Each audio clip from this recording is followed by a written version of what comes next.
Yeah. Yeah.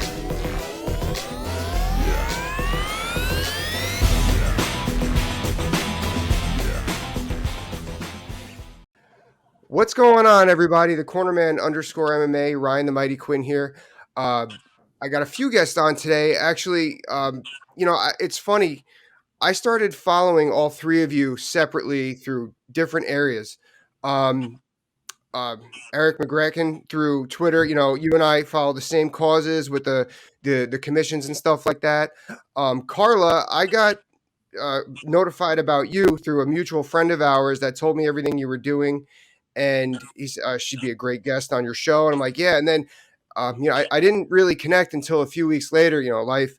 And then Rose, Alex Davis has nothing but great things to say about you. So we just, it was almost perfect that after the committee, everything got arranged. But I'll tell you what, you guys are, you started Fighting Foundation, and I'm just going to give you guys the floor just to introduce yourselves. Let's go right down left. So Eric, let's start with you. Sure. So yeah, Eric McGregor. I'm a lawyer up in British Columbia, Canada, and Rose and Carla roped me into their foundation, and we've been working like a whirlwind ever since. So I'll let them introduce the foundation. I was just gonna say, hold on, Ryan. Let me take over this thing real quick. So we'll start from the beginning, so it's easier for everybody to understand how we got to be where we are right now. So I was dealing with friends of mine and loved ones, dealing with some of the symptoms of possible CTE. Mm-hmm. And I started trying to understand what was going on and what it was about. And I didn't know anything about it until somebody said to me, hey, have you seen that movie Concussion with Will Smith? It seems like what your loved ones are doing is exactly that. So I went to watch the movie, and then I discovered CTE while watching the movie. And I just became obsessed with it. So I was searching, Googling everything I could find out about it. And then I put it on on TED Talks. I'm addicted to those. And I put CTE on a TED Talk, and then pops up a talk from Chris Nowinski, which is the head of the Concussion Legacy Foundation. This is about 2018. When I watched this talk, it seemed like all the dots had just connected. So it was like perfect. And I was like, oh my gosh, this is exactly what's going on in our community. And how come nobody's talking about this? How about nobody knew about this? And I remember at the time filling out paperwork for people to fight, and not one time did people talk about CTE or concussions and how that could be a problem or anything like that. And they would get out of fights, and nobody would check their brain after the fight. They'll do their MRI and CAT scan before, but nothing after. So I started just doing like research within our community. I sent a long message to Chris. I said, I need to meet with you. This is what's going on in my community. These are some of the signs and the symptoms that I'm seeing within our community. So I want to know what's up. So he met up with me. He was super kind. And then he invited me to go to Brazil because they have one of the largest brain banks in the world. So I can start understanding what it is, what it was, and everything. So I went to Brazil with him, went to the University of São Paulo, saw all the studies and everything they were doing. And then I started becoming so obsessed with it. I decided to check out every fighter or check out the families of the fighters that had committed suicide or they were going through some struggles, so I could figure it out to see if they were seeing symptoms and signs before, just kind of doing my own research. I met a mutual friend of myself and Carla Meyer, which was the spouse of Robert Fowler. So I reached out to them, and Meyer introduced me to Carla. And so when I met Carla, it was like love at first sight. So Carla, I'll let you take over from there real quick. Sure. So yeah, I mean, it was so serendipitous when I met Rose because, like me, she's a woman that's a child of the fight game. So I grew up in the gyms. I still say that the most comforting smells to me are like this gym, dirty albaline smell. Hearing the bell, I get picked up from school and go do my homework while the fighters were doing theirs. And I always give the antidote that all the kids got to go to Disneyland and we were going to world title fights on vacations. So like Rose, growing up in the community, started to recognize different symptoms, first in my dad's generation of friends. They were aging, having anxiety, social anxiety, depression, aggression, all the things that we know that are consistent with traumatic brain injury. And around the dinner table, the conversation was always about health and safety, health and safety. I mean, my father's dedicated his life to health and safety. So in my mind, I knew there's got to be a better way, right, than what was happening in current day. Because as I got older, get to my 30s, start to see my group of friends that I grew up with exhibiting the same symptoms. And I was like, guys, like, we have centuries old sport, and the new generations are none the wiser than the ones before. We know that this is the biggest occupational hazard. Why aren't we addressing it? Why aren't we learning about it? So like Rose, we went on very similar paths. I started finding out more and more. I was working in a professional capacity in MMA and boxing. So kind of using that to try to help me navigate the landmines, if you will. And then I met Rose, and it was like, oh my gosh, we could do this. We could do something together. So we would have hours long conversations, just sharing experiences and ideas and thoughts, and crying, because we always said there's so many highs in the fight game, but there's so many lows. And unless you're part of the community, you really don't understand those lows. In my kind of search for more knowledge, I found Eric and his website. And of course, his website was just a gem for us because I was referencing it every single day. And I was just constantly sending Rose articles and trying to reach out to the different people who wrote the articles. And at one point, we were like, wait a minute, why don't we just reach out to Eric? So I stalked him on Twitter, and now here we are talking to you. Yeah. All right. So I got something relative to say to both you ladies, which I love this. This conversation totally needs to be had over and over again. Hopefully people watch this and refer to it. But Carla, as I was saying before, my retirement fight, I had the privilege of getting wrapped by your father, Stitch Duran, for those you know, Jacob Stitch Duran. And he just, when it was just such a great conversation, so loose, and just, you could just tell, like, he loved what he did, and I knew, like, I mean, I started throwing away my hand wraps after, and I just knew I can't throw these away. I got to hold on to these forever. This was just special that I had the legend wrap my hands, and I gave one to my parents. It's their house now. Now,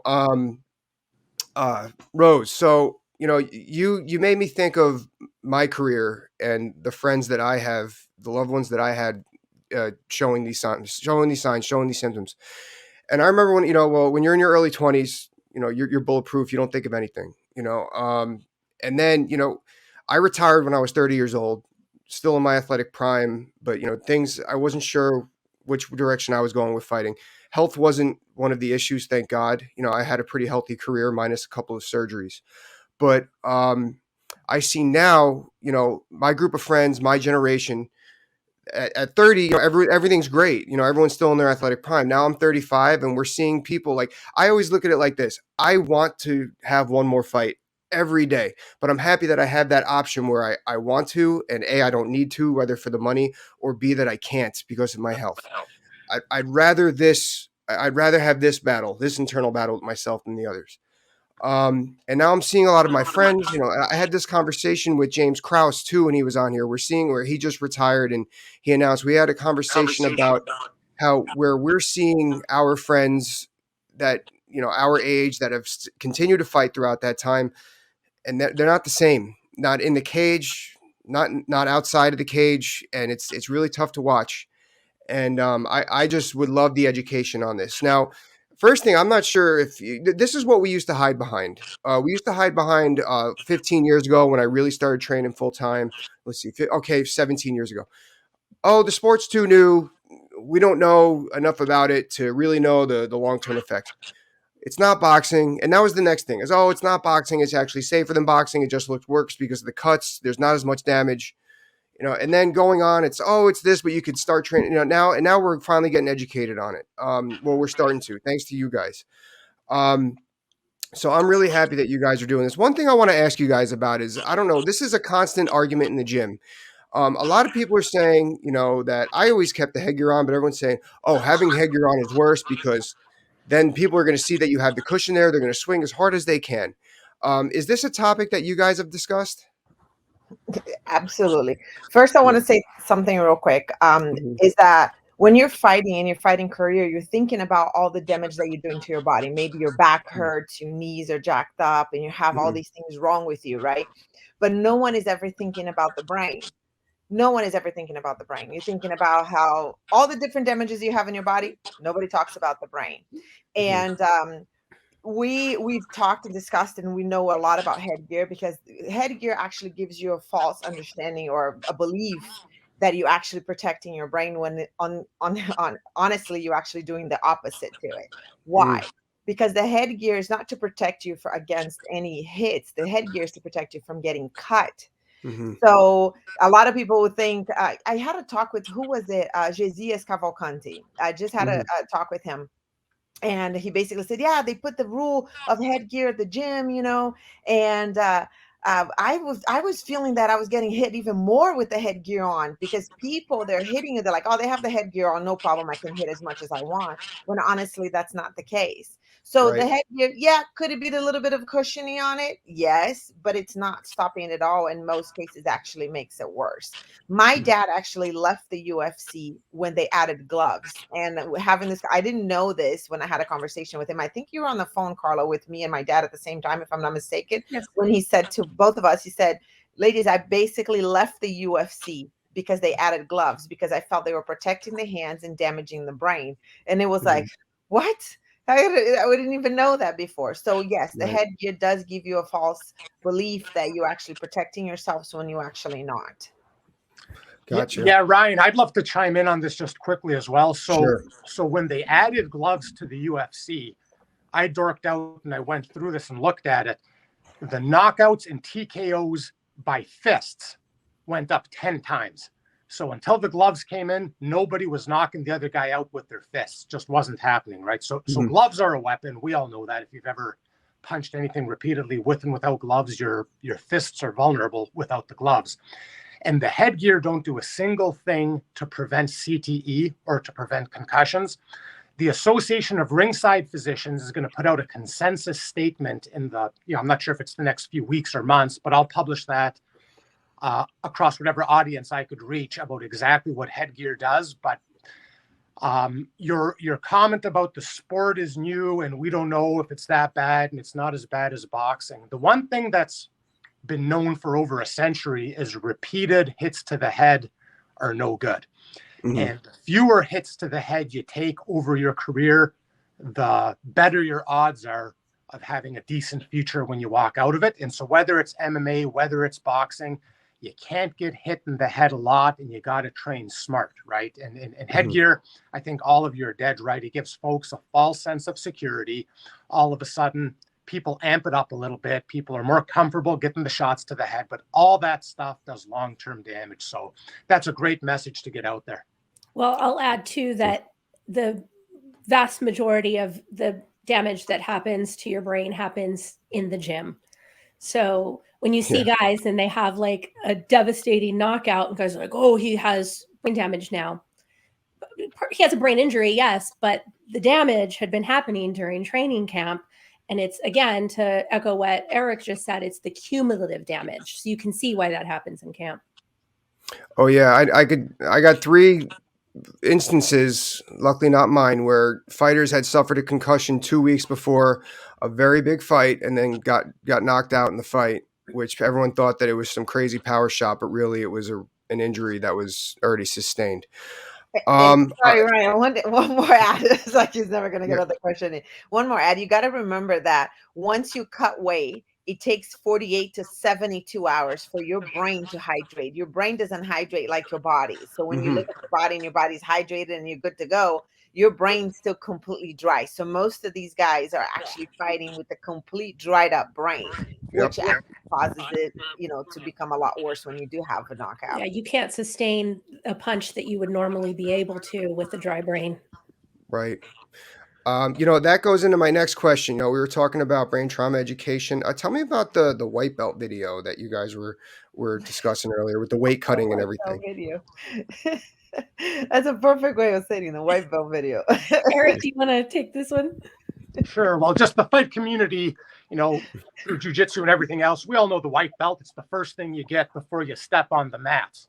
And when it comes to brain health knowledge, we want all fighters to have that white belt video before they ever get exposed to any kind of training, which is repeated hits to the head are bad, CTE is real, concussions are real. Just understand some of this basic stuff. And so what Carla and Rose did, and working with the neurologist, we put together the bare basic curriculum. What do you need to know about brain injury, CTE, concussions, safe return to sport? We distilled it down to 90 seconds of content. So there's no excuse not to watch this video. And because people don't want to hear a boring lawyer talking on camera, it's not a guy like me delivering the message. They got world-class fighters to sit down there with a world-class film crew, delivered this message, 90 seconds with some B-roll added in. It's maybe going to be 3 minutes of content. And we want athletic commissions to show this to fighters before they get their license, before they're licensed to fight. And frankly, I'll let you ladies talk about this because the project's going to go way beyond the white belt video. But right now, the white belt video is something we're taking to the Association of Ringside Physicians so they could see it and hopefully give it their blessing. And it's something we're going to take to every athletic commission in North America and beyond. And we're trying to get them to incorporate it into their fight licensing process. So we're really, it's just about education, right? Nobody can say education's a bad thing. We want to make sure people say fighters know what they're getting into. We just want to make sure fighters know what they're getting into and giving them this core basic information. You know, I think that that's good. And even though fighters know what they're getting into, they a lot of them don't. Sometimes I was they going just to say plain don't that. I was care. like, no, they don't. Yeah. They have no clue what they're getting into. Or they just plain don't care because they don't realize. I think that that's an easy fix to get that video implemented when you're getting your licensure. All you got to do is, hey, listen, they apart with the licensure, just have a quiz on the video so you know they watched it, so you know they now they have an idea of what they're getting into.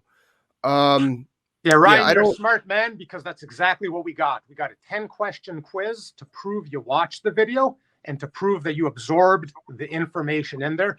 And that's a no-brainer, right? It doesn't take anything. That won't cost the commissions $1 to do this. It doesn't take any time for them to do it. The fighters could do it. And when they give their blood work and CT scan and everything else, they could give the certification that they've watched this video. So now they've got some core education. And that's a good thing. Yeah. And 2 states have adopted it so far. Sorry, say it again. Colorado and Kansas have already agreed to add it into their licensure. We're still working on other states that we've had conversations with, but have had an overwhelmingly positive response from all of the commissions we've spoken to. Man, Kansas really seems to be like driving the way for like they're just really good with listening to people. I don't know what it is about Kansas. They're doing the heavy lifting. Yeah. I got to get their commission lead on here. I really want to speak with him or her. I don't even know who it is. I know with the open scoring and everything like that. So, yeah, you guys are doing so much. I just, I know you kind of went into a lot of the questions that I had, so it's okay that I didn't ask a lot. I just, I like that you guys are getting involved with the commission. I love that the commission's listening as well. Unfortunately, I hate to say it's too late for some of our friends and some of my colleagues or former colleagues. Do you guys have anything set up as far as like rehabilitation for those who have suffered this or anything like that? There's a couple different angles that we've explored. So the first is for our community that's suffering right now. So we've been collaborating we just had a extraordinary call with a world-renowned psychiatrist yesterday who works with football players and professional wrestlers. And we're collaborating with him to have him work pro bono with some of the cases that we've had across our desk. Here in Vegas, we have a facility that's drug and alcohol rehab, very, very high level. They have, Sports Illustrated level athletes. The owner is himself a former NFL player, was part of the NFL suit, ironically enough, and has offered us scholarships for beds for retired or current fighters who are suffering with drug and alcohol problems the highest discretion. Like I said, they can come in, no one will know about it. It's not a PR push. It's nothing like that. It's just to get them the help that they needed. It's like $30,000 a month for free. We're working with psychologists. So we have the psychiatrist, we have the psychologist. We're exploring options about working with local businesses that are doing different kinds of experimental treatments, cannabis treatments, psilocybin. Really just exploring any and everything that has a possibility to help. And I'm gonna chime in a little bit on that too, just to let you know that sometimes we have a really easy. We work not just with the U.S., but we also work with Brazil. So in Brazil right now, the University of São Paulo is super supportive with us. We have Dr. Renato Anguinal, which is the top neurologist in Brazil. He's the head of neurology of about 40 hospitals in Brazil, and a professor also. And Dr. Renato has been like championing and helping us with some of the study case. So like right now, there's some MMA events that when you go fight in there, we do a brain scan before the fight, and we do another brain scan after the fight. And we are going to start with treatment with them with different companies, because the more you talk about this and the brain injury and brain health, people have a tendency to come and reach out to let us know the products that they have or things that they want to try it out, clinical trials with whatever it is that they have. And we just let it run by Dr. Renato usually. And if it says this is a good idea, this seems like a legit ordeal, then we'll have them tested in the Brazilian fighters and have them see like how does it work and whatnot. So I would say probably every single week we'll have a new company or a new product that's interested in having us try it out and do some clinical trials, and we're super down to it. So Brazil's a little bit hard to get the clinical trials done, but we've been managing to do a good job through the University of São Paulo with the help and the guidance of Dr. Renato. And we have a psychologist too, and she basically whoever needs it, and when we're dealing with the situation, because these guys reach out to us for help, so whoever needs help, we basically send it to the psychologist. So we have a psychologist that is married to an MMA fighter, so she's seen in her own house things that she felt like maybe I felt like and she felt like she was the right person for the job, to be able to gather all this information, gather all together so we can start understanding what CTE or brain damage looks like within our community, and issues and stuff that they go. Sometimes it doesn't have to be related to CTE, but the fact that fighters are a little bit of a different breed, they think differently, their rationale is a little bit different. So it's perfect to have someone that's connected within the martial arts world to be able to help them. Absolutely. Now, I'm just trying to think while we're speaking here, the best way to relate this to the fighters, and like I can know fighters. If you're watching this, I remember 2 camps where I sparred very minimally. For one was for a cut, and one just I couldn't. I was in school at the time, and I couldn't spar a lot. I went into those fights feeling the most fresh I've ever felt. Now, how do we get the message across to fighters? I think that telling the fighters directly, like I said, a lot of fighters in their 20s, they think they're bulletproof. They don't know. They don't care. Could we speak with coaches, you think, maybe get these coaches at conferences to speak like, listen, we need to let our fighters know that sometimes less is more? Yeah, I'll chime in. So after the white belt video, which is the bare basics that we want commissions to adopt, okay, with Dr. Renato helping us with the curriculum, the plan is we're going to have a full curriculum. I think it's something like 13 videos are planned right now. And gyms and coaches that want to show that they really understand this stuff, that they have the message, they could pass all the way through the black belt curriculum. So they could go through the full content, learn the real deal of health and safety when it comes to the brains of the men and women that they're training. And we're going to certify gyms that have taken this stuff seriously. So it's a long-term project. But Ryan, it takes culture change. There's a lot of ignorance in the combat sports community when it comes to brain health. And so everybody who's willing to get educated is going to help put a dent in it. It's going to take, 10,000 people to learn this stuff and move in the right direction. It's not going to happen overnight, but every person that learns the basics of brain safety is now inoculated. So when they go to the gym and if somebody's talking BS about what's safe and what's not, they could say, hold on, I know better. Right. And so we want the whole community over the next, frankly, I'd love it to happen overnight, but realistically, it's going to take years. But over the next few years. Not years. We're not going to do it in years. Yeah. Rose always Rose is the tornado of the foundation. shit gets done right now. But over time, let's be vague. Over short time, I hope. We want to weed out next the year. ignorance, and everybody has to pitch in, right? So Ryan, we appreciate you giving us this platform and helping spread these messages to your community of listeners. Thank you so much for doing your part. Please, anytime. I love this. I love everything you guys are doing. Go ahead. What you got to understand is this, the what we call it the white belt video. And the reason why we call it the white belt video is because it's the minimal basic stuff that you need to have. But the idea is not just making the videos for the fighters. The idea is to make videos for parents, for children, for coaches, for promoters, so that everyone has a vast understanding of what it is, what's going on. And that when we say the white belt, it's just the basic that they have for CTE. Then we start adding on to that. And then eventually, hopefully, now we're talked about making a weight cutting video. So there's different videos that we plan on making in order to educate the community as a whole with all the things that the basics. We're not even asking for college degree on this subject. We're just asking for basics. So, with having informed decisions, they'll make, Eric, what was that study that the guys that have more information and education were less likely to have brain injury or CTE?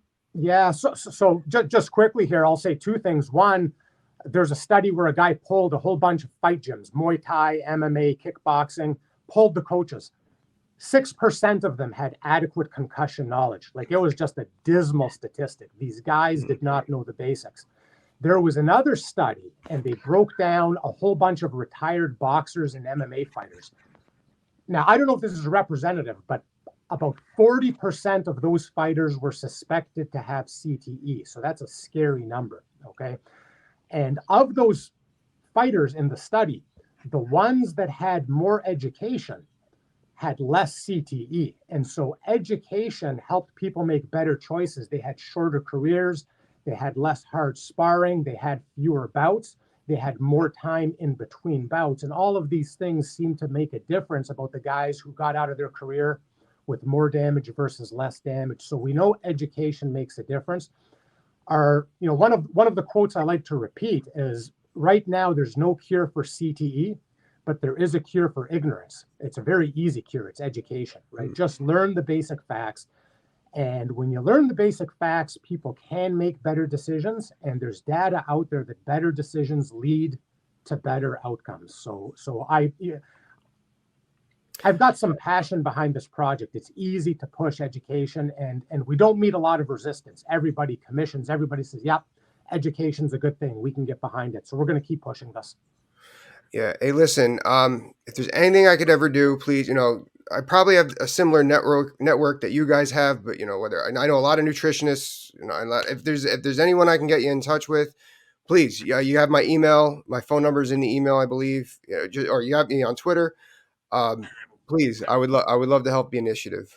Thank you so much for doing this. So as crazy as it sounds, we don't even have a website set up yet. We have like something really simple. We haven't just had started time going.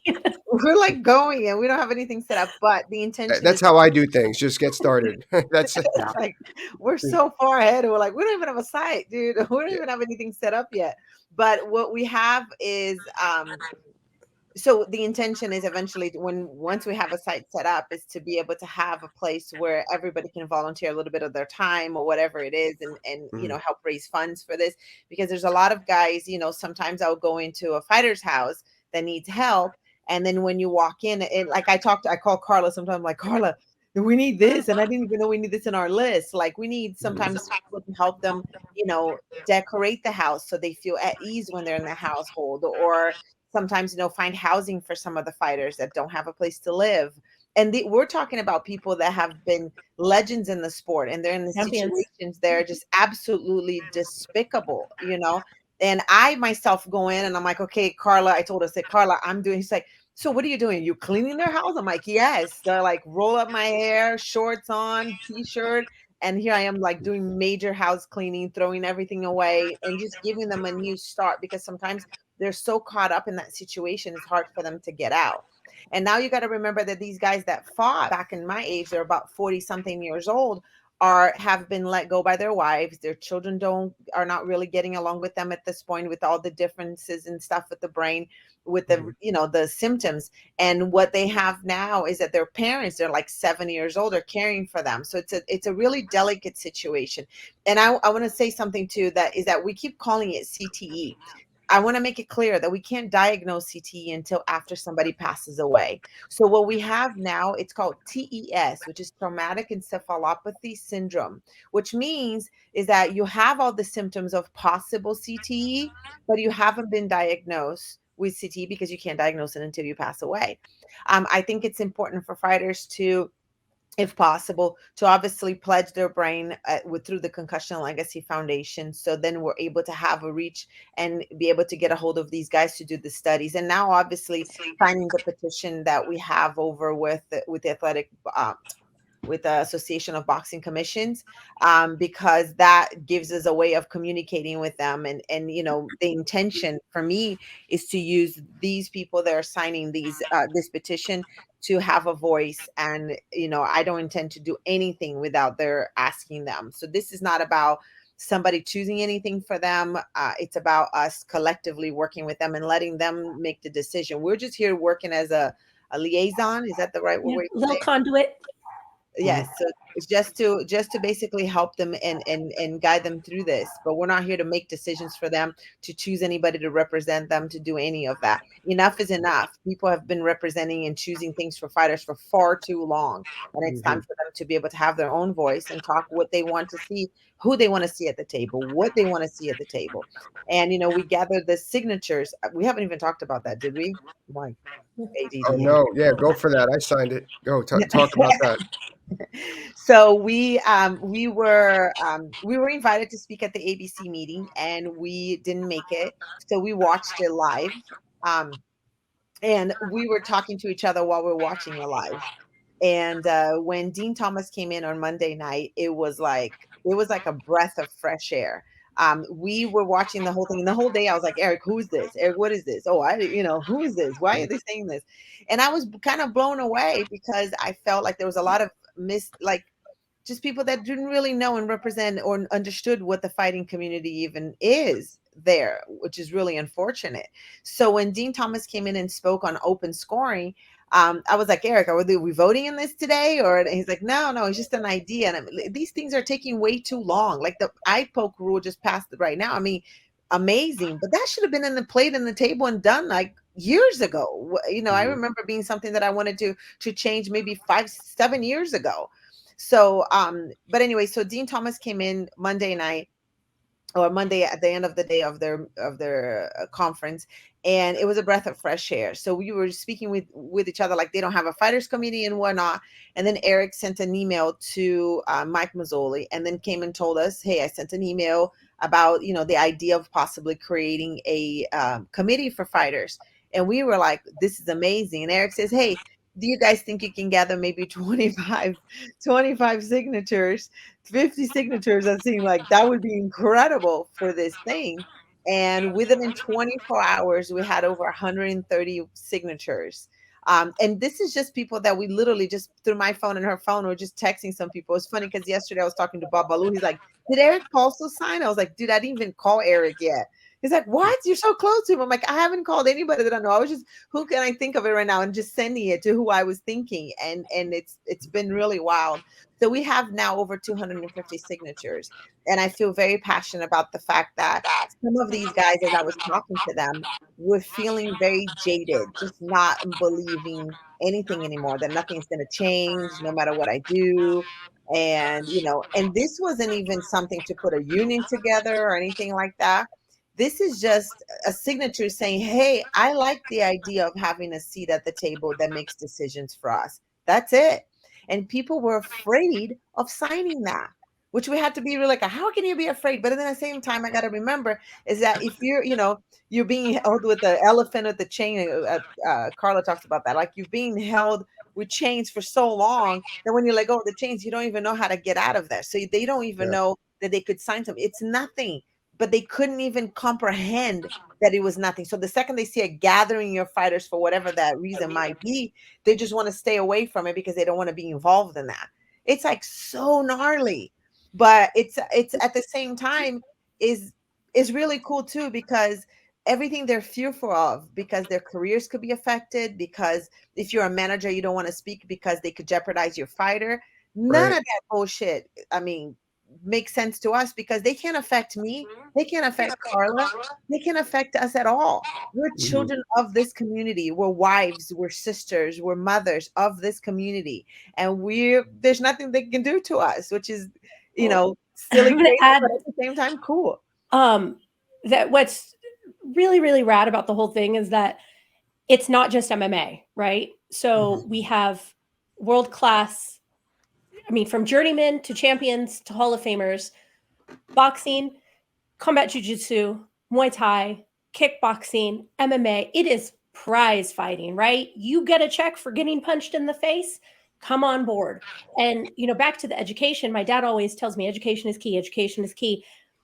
We are re-educating our community because, Ryan, the only time you have any kind of communication with the ABC is when you've done something wrong, right?